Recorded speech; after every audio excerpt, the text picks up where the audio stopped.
Come in, welcome. What's that? No, you haven't missed anything. They're just about to start. Buffalo sports, of course. Everything. Bills, Sabres, Buttes, No, it's not very... Well, they certainly think they're funny. Listen, let me pour you a drink. Have a seat and lend an ear. You'll hear tales of sorrow and despair, endless droughts and infamous tanks, and things Mike doesn't like. Please, join us. Anyways, well, Jeff and Mike, and Justin too, but as we transition over to talk about the other team around Buffalo, well, we have the Buttes talking about their win and the Sabres with their win over Washington. The other part of the trifecta one Buffalo weekend was the Bandits rolling into Rochester and putting a good old whooping on the Nighthawks, which does not happen often, improving to 13-24 all-time in that barn. It just feels like a big win for a team that's playing very, very well right now, but always a big win when they can go into Rochester and get the 2 points. Yeah, it feels like no matter how good the team is, no matter what the records are between the two sides, no matter who's playing, none of that. It never seems to matter when the Bandits go to Rochester. It's just always that place full of skeletons. The coaches know it. The players feel it. The Rochester fans thrive on it. And especially after the way that the Bandits played their first trip to Blue Cross this season, what they were able to do in a complete team dominant victory on Friday was all the more impressive. And they'll tell you every game means the same thing. That game means more to all of them. And I think the players will be the first to admit it. Get to win the way they did in that building. So just a quick recap, not in its entirety, and I'm not even cheating and looking at game notes or game sheet or anything.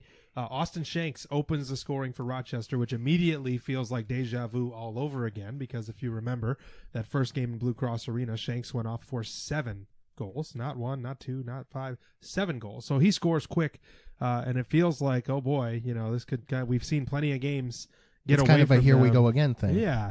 And then Buffalo proceeds to open up a 5-1 lead, which felt really good for them. They seemed to really be established. They getting goals from a couple of guys, not one person kind of carrying the team. The ball was moving. And then, as it always seems, in partway through the second quarter, you're looking at a 5-5 game. And you would like to, at that point, I'm sure, the Bandits would have liked to just continue to gas them or keep them off the score sheet. That game in Buffalo, they only gave up 4 goals to Rochester the whole night. But Rochester last ties it at 5, but Buffalo takes a 6-5 lead into the half. And then I believe it was in the third quarter. Ian McKay, it was in the third quarter. Ian McKay makes a little move around the defender who grabs the back of his jersey. McKay goes for a crease dive and in the process gets cross-checked in the back for his trouble. And McKay goes flying through the air. Looks like a ragdoll. The net gets turned completely 90 degrees sideways. And at that point in my head, I'm thinking, please be okay, because it looked bad. And McKay rolls around on the ground, gets up, and trots to the bench holding his arm. Nothing official from the team, no official statements from the team, but I think he's okay. It was not as severe as any of us feared. But the Bandits at that point, I wasn't sure how they would respond, and there's a couple ways you can do it. You either try to take out one of their guys, you start maybe throwing some hits and looking for a fight, or you do what they did and just open up a can of whoop-ass in the scoring department. And Buffalo absolutely ran away with that game, just scoring at will. You could tell that they were frustrated by that hit, and they played differently for the better. It feels like the kind of play where 2 or 3 years ago, that's Priolo dropping the gloves and circling off the next faceoff at some big guy on the other team trying to spark his bench back. But now they have an offense that's built, and even without Josh Byrne being back and playing fully, man, they just come at you from everywhere. And I know we talked about it last week and about how many ways they can come at you. And it was a little bit of the old tried and true with 9 points for Dane Smith in that game on Friday. And just one of those games where Dane completely takes over. The Nighthawks had to dedicate so much defense to trying to prevent him from just making those beautiful inside shoulder moves that he does to create space. And then you had Chase Frazier having a career game on top of that. Everything that Smallsy's doing. Cloutier having a good effort. Yeah, it was a coming out party for Cloutier. He finished with 2 and 5. They also gave him the privilege of quarterbacking the power play a couple times, and he did score from that outside shot. So usually they go 3 right, 2 left on the power play. They'll have Durston and Small on the left, and then they'll have Dane, Evans, and Hogarth on the right side. and they let Cloutier come out. They went left side heavy, and they went small Durston Cloutier, and he did well at the top. Not for every power play, but that was good to see. Well, that's such an element, too, that they can have now if they're comfortable with him quarterbacking from that side. Now you can switch your power play strength, 3-2 versus 3-2 on the other side, to whatever is benefiting you, or keep switching it to make the defense keep switching how they defend it. And that's another element and probably something that went into their decision to make the trade for Cloutier in the first place. Yeah. And then you add Byrne back to that side, and you can load up anywhere you want. That's what I was just going to say. They're going to have a good problem on their hands when Josh Byrne is healthy, because they're going to have a lot of bodies and, unfortunately, not a lot of spots. But they'll figure that out. Depth is never a bad thing. We talked about how the game could go. There was a bit of a tussle between Paul Dawson and Jordan Durston. Durston go at it a little bit. Durston did an okay job kind of sticking it out with him. Dawson's such a big guy. Dawson also had his helmet on the whole time, and Dirty did not have his helmet on, but a little bit of a tussle there. But then afterward, what was really kind of nice to see is DeSnoo brings the ball over the half-court line. There's a minute to go, and Buffalo, I think, just had scored an empty netter to seal it. Sean Evans made it 15-9. And Luke Magnan comes way out and starts slashing DeSnoo and, cross-checks him in the neck. And you could tell he wanted to go, and DeSnoo just held the ball and drew a penalty, and Magnan got sent to the box. And that almost, if I could pull away from the professionalism, being a fan, that almost felt better. You know what? You're so frustrated right now. We're not even going to feed into that. Little Point smirk to under the face scoreboard mask and of just be DeSnoo and be like, whatever. Do what You know what though? do. You know what though? That's more frustrating if you're down by a lot. It's more frustrating trying to get to somebody and knowing you're not. Yeah, 100%. You can almost feel DeSnoo's smirk from the press box at that point. Nothing that guy can do can bother you. Nothing that dude can do that can bother him right now, because that game was in hand. And again, we talk about the feeling of just a Bandits team, again, 13-24 lifetime now in that building at Rochester, to go in and win the way they did, a game that it feels like they never win when they need it, or when they don't need it, a game they never win. What a great team effort. And you look at this team now, and with some help from Toronto losing. Yes. And New England down. So let's just pause and talk about that game. Toronto with a 3-goal lead in the fourth, and New England goes on a 6-1 run to close that game out. That I turned that game on in the second half, and it looked like Toronto was in control. And full marks to the Black Wolves for the ability to come back and have a huge win over Toronto. Callum Crawford throws a high hit, and he might be facing some discipline from the league. There's rumors out there that if he's considered a repeat offender, he could be suspended for 5 games, and that would hurt the Wolves. Because as some Bandits fans will remember, he had that high hit suspension when he was still here. Correct. He was jumping for a loose ball, and however you want to categorize it, he made contact with the head and was suspended. And if they determine if his penalty after review is changed to a match penalty for the hit, he is now a repeat offender and is looking at a 5-game suspension. And that kills the Black Wolves offensively. But if you're the Bandits, and it's just in a completely selfish way, they did what they could do to help you now.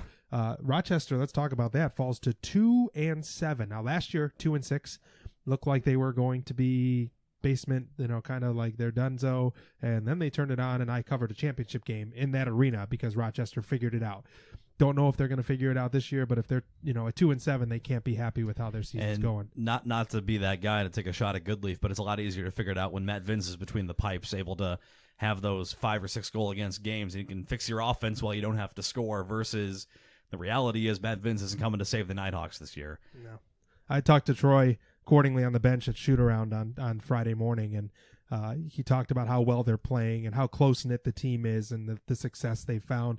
And he said with a lot of conviction, that guy right there, as he pointed a finger at Matt Vince, he said, I can't tell you the confidence that a big save from a goaltender gives even the coaches behind the bench. He says when a goaltender makes that huge save for you, it's not only the defenders, it's not only the players on the floor, it's not only the players on the bench. He's like, the coaches feed off of that. Yeah. And if there's one guy in the league that makes a few big saves a night, Vino's him. And this picture being on the coaching staff of the Buffalo Bandits, and you're trying to figure out how to structure a team and how much all out you can do with your plays, your sets, how far down everyone get in the zone, what time on the clock you think about just giving the ball up and getting guys off for D, and how you never have to consider some of that a lot of the time if Matt Vince is back there, because you trust that if there's a 2-on-1 the other way, or a guy comes in on a breakaway because a ball came off the boards and bounced back to midfield, that you unconditionally trust that Vince is going to make the right play. And no, it doesn't always work. People are going to put the ball past him. It's a high-scoring sport, but I can only imagine how much easier it makes the life of the Bandits coaching staff to have that level of confidence, and the defense to make plays, and the offense to keep going and not feel like they have to get off the floor in a hurry every time.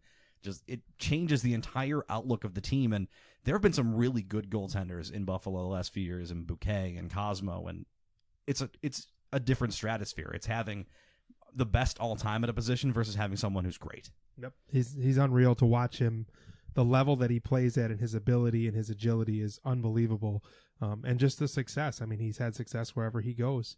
So now the Bandits enjoy not only first in the East Division with a little bit of cushion now that Toronto has lost, but first in the NLL as the West Division still trying to sort itself out.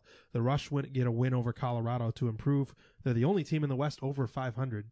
Jeff, and so by default they're first in the West. They're a good team, and there's a lot of good teams in the West. I tell you what, Calgary's no joke in the West, but Buffalo enjoying first overall in the NLL, a bye week this week, so they will enjoy a little bit of R&R and rest up, and that can be a very good thing for Ian McKay and Josh Byrne. Nothing official about the status of either of them for next week, but a good thing to have this bye week.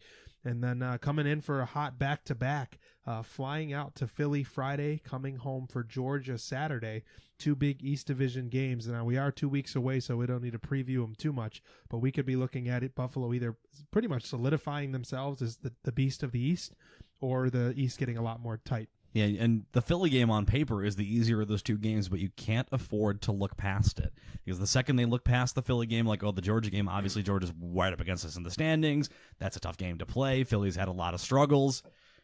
Philly's not a cakewalk. No team in this league is incapable of winning a game, especially on their home floor in front of home fans. So what I will say, too, Buffalo beats Philly 17-15 in Philly to open the season. They beat Philly again in Buffalo, but Buffalo is a different team than they were that first week. Oh, sure. And you could tell they were still figuring things out, especially defensively, the number of looks that Philly was given right in front of Matt Vince. And as Buffalo figures this out, has figured it out over the years, it does feel like they should be a better team than Philadelphia. And as you said, it's never easy to win in this league. Philadelphia's played Buffalo twice now. Darius Kilgore always said it's tough to beat a team once. It's tougher to beat them twice. And to beat them 3 times in a row is damn near impossible. And I'm not saying Buffalo won't do that. You just got to hope that they don't discount that trip to Philly. And then coming back home on the Saturday, the 9th, to host the Georgia Swarm, which will be the next time we get a chance to see you all in Bandit Land. So looking forward to that. Again, a bye week here this weekend, so we won't have a game to recap here for you next Monday, but we will preview those 2 games against Philadelphia. Yeah, and we will Georgia. get a player interview. We'll line one up. We will have one next week. Tune in. We will have a player interview to talk about all things Banditos. We'll talk about the upcoming 2-game swing, and we'll also talk about what their favorite color is. I mean, we'll get some very interesting off the wall questions. Yeah, we'll make for sure whoever the player is who agrees to sit down. And we'll talk make to sure us, that we get to the real issues when we talk. Everything the fans want to know. So again, we encourage you to like, share, and subscribe to the podcast. Anything you liked or want to see in the future here for this segment that we're going to continue to dedicate our time to here for you all out there in Bandit Land, let us know. And Justin, can I highlight what you said about last week's show, that the Bandits segment did very well, that we clipped the Bandits segment, and we'll do that again. Highest response segment. Yeah. And so we appreciate we're going to you continue all. to do that. So if you're listening to that, let us know that you listened. We appreciate that. Just saying, hey, thanks for that. Call us stupid. I mean, wouldn't be the first or last time that happened. Won't even be the first and last time tomorrow that somebody does it. So get it in early and often. Yeah. If I see social media posts that you call me stupid, I'll, 1, know that you're listening to the podcast, and 2, I won't know if you mean it or not. So so go for it. We'll have to engage with you to find out. Yeah, let it rip. So you can find. So he's Steve Bermel. I'm Jeff Boyd. Mike Babcock, Justin Eric here with you. So pick whichever one of us you want to call stupid, and we'll get to that here tomorrow. I mean, we're all stupid. All so of us. You can all even call Bill. You can call Bill Yep. stupid and Nick stupid Yeah, too. Bill and Nick, even though they're not here, also definitely categorically because they're associated with us. Yep. One last big win in that one Buffalo